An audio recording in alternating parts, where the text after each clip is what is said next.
waxaad aad iyo aad ugu mahadsantihiin waqtigii la qabsaday inaad ku soo buuxiseen ku soo kaamisheen hawshii la isfaray taa ka hor waxaan u hambalyaynayaa saddexda xildhibaan oo ugu dambayso hadda dhaaratay taajir baan noqonaynaa dadkayga waa soo badanayaan marka waxaa weeye hawshii la isku diray hadda waxaan akhrinahayaa 10kii xildhibaan oo la soo xulay inay hawlaha noo qabtaan waxaa weeye 1 xildhibaan xuseen maxamed nuur haddii aan lays aqoon horta in qofku istaago la arko soo ma fiicna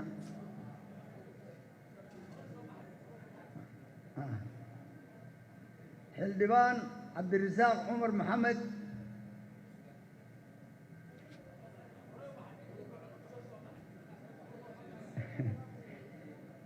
saddex xildhibaan nasra mahdi caraale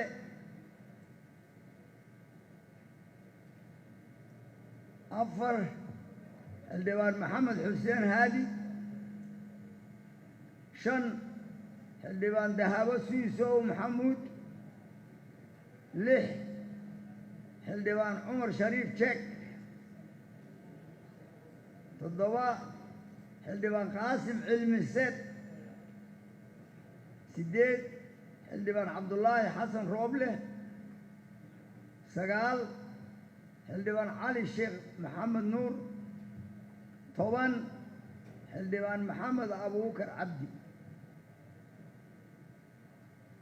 waxaa la yidhi nin baa geed fuulayoo siduu uga degi lahaa baa dhibtay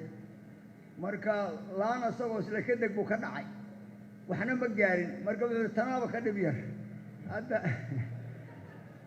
saaka codsigaad iga diideen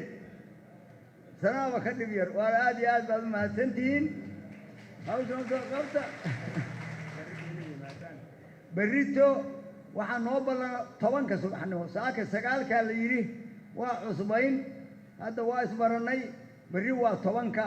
waxaan idinka codsanayaa sababtaa maanta ku timaadeen in 10ka lagu soo yimaado shirkuna waa noo xiran yahay